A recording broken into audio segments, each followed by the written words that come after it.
And thank you for the incoming of Billie Essco, There you go. creative director and CEO of Cafe. Hey, how y'all doing? So declare. I don't know what he's supposed to do. How y'all doing today? All right, so we're gonna get right to the next one.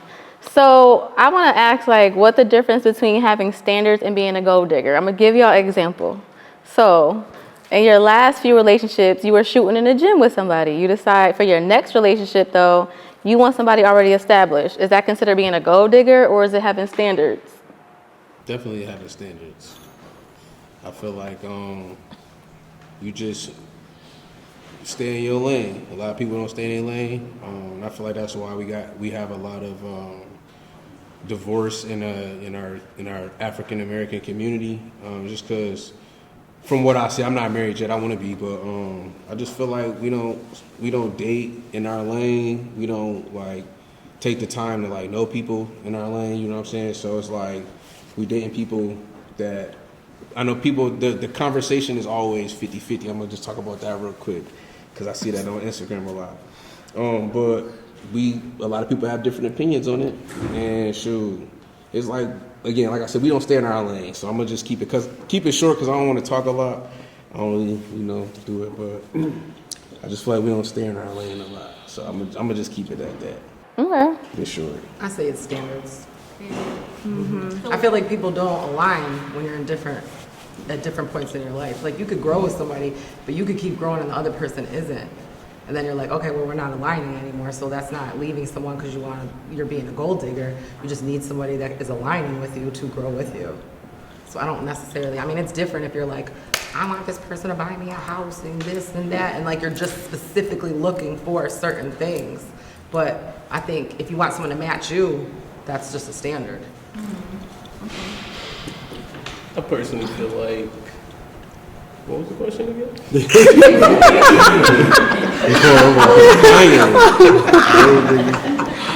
Basically, what's the difference between having standards and being a gold digger? I feel like that situation you said was definitely someone having standards, but gold digging is running rampant right now. City Girls is up 10,000. I'm telling you, it's outrageous. So don't sleep on the gold diggers. Where they at?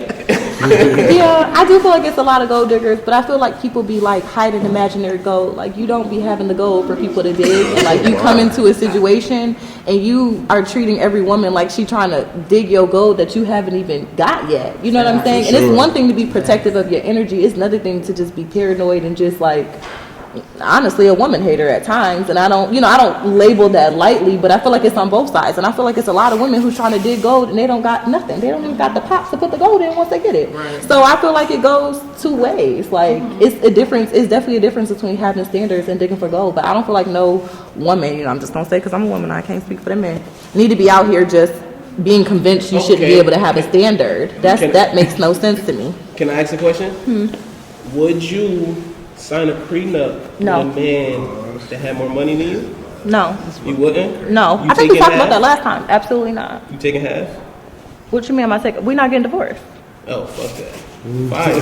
All right. Yeah. All right. My husband didn't make me sign no prenup. All right. That's what I'm talking about. Stick around. We get married, shit. We here. Somebody gotta go. Man. I feel that. It's like y'all acting like it's no men gold diggers though. Do men gold dig? I work in education. I be trying to put my girls on when they be about to graduate. Sis, you just got your RN degree. Please don't let no poor man propose to you. I know. And I know a few men gold diggers. That's crazy. I love y'all. I hear the stories. Those are y'all. It be bad. I be really trying to put them on. You're good. You're about to be an RN. You got it. Whatever career when they're coming out of college, I'm you have to guard yourself. That's you know what I'm saying? And it's not saying every man is like that, but just as much as women is like that, it's men that is like that out there. That's a fact. That's a fact. It go both ways. So, do you feel like you should date if you broke or just have a secret? I feel like everybody deserves connection and intimacy. I don't think not having money is enough to say that somebody don't deserve to date at all, but I do think you need to date in your range. I think maybe you need to go on some walks, you know, or some trips to the park. But I don't think you need to be trying to Cinderella was broke as hell. She got her wish. She did. I feel like money and love don't. I think that's our problem. Like, we always equate love with money, and it's like that shouldn't be the first basis on like what you got. It's like, are y'all even compatible first? Then the money come later, and I get it. We in a society where like money is everything. That's our currency. But it's other currencies that, you feel me, is available to like foster a relationship. But I get it, like we in America too, so I do Capitalism. get it. But it's just kind of like that's the problem from the jump. You feel me? It's like, oh, well, if you date your range, that's cool, but like at the same time, like it could be a rich dude that don't care for nothing that you got other than you, and he gonna take you as you is, rich or poor. That's what I'm saying. Like Cinderella was like pitched to us as like Cinderella. Girls is literally living Disney dreams. She ain't had shit. She pulled up to the bar with some shit they put together. She was the baddest one because of her personality, and she ended up getting a dude coming to look for her off a shoe. You feel me? Like she couldn't even afford. She did have She had stuff to though, take but they convinced her that she didn't. But I'm not even. Yeah, no, it was like that was her daddy's house. Yeah, it was like Let's personal look at that. traits. They had her slaving That was her and daddy's shit. house. but- They had her slaving you in her feel me? daddy's And house. that's what I'm saying. Like, but she just came to that ball by, and I mean, again, that's a Disney story. That's somebody written. But I mean, it just depends, like, on what you looking for. Like, if you want somebody to enhance you financially, then yeah, go after somebody that is doing something in business. Because if that's your goals, but if you don't care about business and you want love, then I personally don't think that's always the first method. Not saying y'all, you know, want that, but. I've been horny and broke before, so that's like He said we it's a part of it. Should I not have been horny and broke? Should I just been broke? Like what? It's like That's a debatable topic. yeah. See, I was a freaky bum at one time.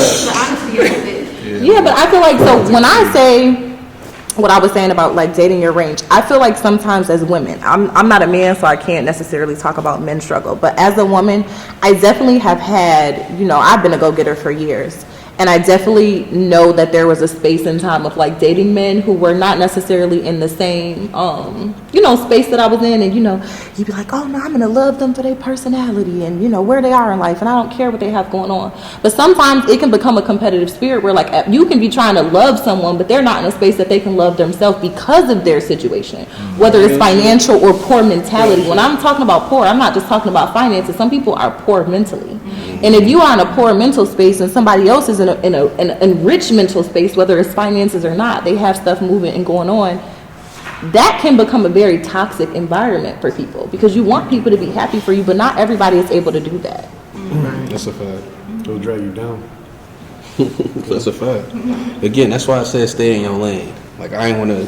We went, you know, went on through it, but that's really stay in your lane. Date people that's in your range. Like if you know, like you said, it's not being broke, being poor. It's not always a finance thing. But if you go on, if you want to date, you know what I'm saying, date somebody that you know, like, all right, they don't mind going to the Cheesecake Factory. That's another thing everybody be talking about. Yeah, it was just in the Cheesecake Factory, so it must be, you know what I'm saying.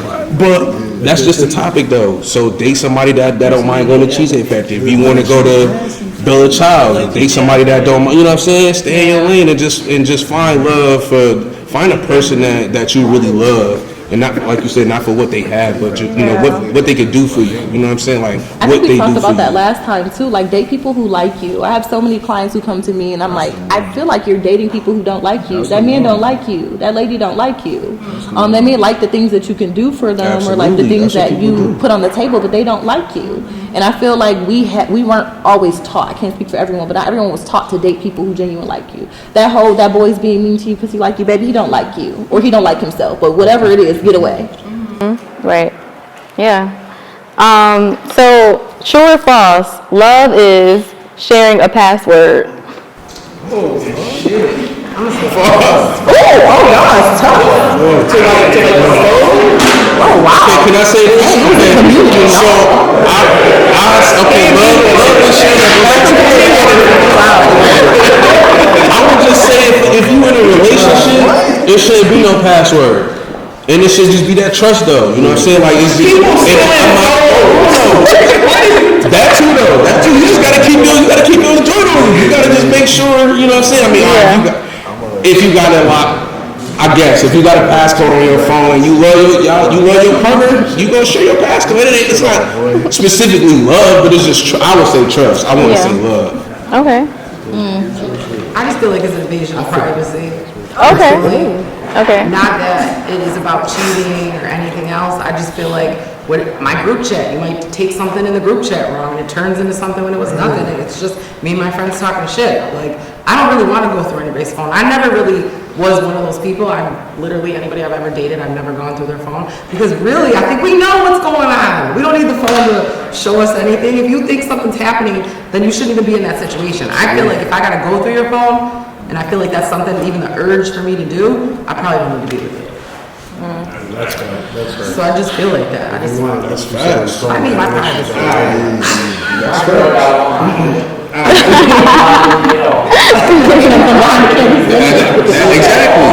Exactly.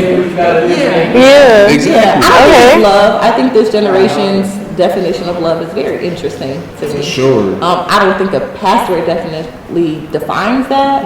Me and my husband do have each other's passwords to everything, but we're married, so I feel like, baby, you ain't about to be married to me and have no password. But you can have a password because obviously people steal stuff. Like we just said, people steal phones, people do all types of crazy stuff. I'm not gonna make it easy for you. No, you're not about to just steal my I stuff. personally feel like someone having your password to like. My girl got my password to my phone. That's my baby mom. She definitely be going through my shit. But I personally feel like more of the sharing the location would be more of the thing that's more relationship like. But I got an Android, so I can't share the location. So I feel like that was strategic. Like, That was strategic. Now I'm starting to see this whole game plan. yeah. Okay. Yeah. I think the location is I can't do it. Location is safety. Like, some people really don't want to do the location thing, but I mean, I do it with my kid. I wouldn't mind it if I was in a relationship where you go somewhere and someone might be like, oh, drop it. You know, it's a safety thing too. It's not always like tracking your family. If you're sitting around looking at it all day, like, oh, he went here, this person went there, that's a problem too. But I don't think location is that terrible to share. And I don't think that even the passcode thing, I don't think it's about even necessarily cheating. I think it's just, maybe I don't want you to know what I was talking about with my mom. Maybe I was having a conversation with my girlfriends. Like, I just don't think it's that necessary. Yeah. our phones are literally everything. So you can get password to someone's phone. Now you in the emails, like you said. Now you in the group chat. Like, oh, I knew she was a hoe. Right. You know. I just feel like people are so easy to share their body, but you protect your phone like it's a physical part of your body. So I feel like that's something like we all have to like really think deeper about. Because people will you'll get over sharing your body, but sharing your password is like, that's too deep. Like, that's too personal. I just feel like in my marriage, yeah, I don't necessarily tell my husband all of my friends' business or everything that happens in the group chat, but I don't know, I think the concept of like privacy, once you're in a committed relationship and you are like, your goal is to be one with that person, you don't really look at it the same way. And so, but that's also why they tell you, the difference between married friends and single friends. Huh? I know your husband know all the tea. You ain't got to look in the group chat. Yeah, I know how it goes. When you're in a relationship, your girl come right to you with all the tea. Like, listen, I mean, my fault, I didn't mean to call you. But all your friends' business is not your spouse's business neither. That's true. That's true. You don't have to have some boundaries, but as far as like privacy, as far as there's something that's discussed that I feel like he would go read and I have to have my passcode on it, no, that's just not for me. You know, everybody is different with how they feel like their privacy is, but a phone can be lost, broke, whatever. It's not, to me, it's not like the end of the world. Okay. So switch it up a little bit. This is to the men. What is something you have never received from a woman that you would like to? What is something that you would, for men, what is something that you have never received from a woman that you would like to? $1 million. $1 million. That's all I say. That's all I'm looking for. I don't want to be that type of person. Like, that's real. I don't know. Crazy world. I That's feel what I'm like saying. I don't want to expose myself. I'm not really. I'm screaming. I don't want to. All you guys got silent. One at a time. I was gonna say, oh no, yeah, no, we not saying no. Are we crazy? Oh, was that crazy? No, it's not. But it's Oh. just my personal choice that I mean- I want for myself that I don't need to share. But Okay. honestly, I would just say, I don't know. I've gotten a lot from women. Like I was raised by women. All my friends is women, so I've gotten pretty much a lot. You feel me? I don't really. That's what I was gonna say. For me, everybody got quiet and shit. Yeah. Listen to No, for me, it was about to be some whole other like personal fantasy shit. Oh, bring you, your friend, her friend. Let's go on a trip. Like y'all said, what a girl never gave me. Oh, okay. The girl never gave you that. Okay. With multiple friends, yeah, no. Oh, not just one, multiple friends. Multiple Okay. friends. Yeah, I mean, shit. You said $1 million. You said Mike, are you saying something? Yeah, what? I didn't say nothing. I mean, I never really have to ask anyone for anything. Like I would never, you know. So I get if I want something, I'll get it. But if I don't gotta ask them for it, you know. Yeah. I mean, it could be as simple as an apology. Like, some people never get hear sorry from. That's what I'm saying. I got apologies. I've got forgiveness. I've got like closure. Like I've gotten the things that I needed. Some people don't get closure. Some people don't get forgiveness. You fuck up, you might, you know. So I'm blessed. The main thing is peace. Women are peace. If they don't give me peace, then that's it. It's over. You know. I got too much shit going on So to you come home you to and your not friends. having peace. You know? Bring two of your. This one is to the men again. Like, what would a woman have to bring to the table for you to feel comfortable enough to be open and vulnerable about your emotions? The same thing. I mean, I feel like that just happens over time. But I feel like if you showing me that you open and vulnerable with me, I'm gonna do the same thing eventually. But it just, like I said, it just take time. Like I gotta know that I trust you and you trust me. Like if I tell you something, if we get in an argument or something, you're not gonna throw it back in my face, and neither am I. You know what I'm saying? But we just trust each other, and if we get there, we get there. I would say just come to me with no preconceived notions. Like take me as like we are in this moment. You feel me? Like just be open to like the possibility of something new. They don't treat me like I've been here before if I haven't. That's all I ask, and you can start fresh. That's really it. Okay.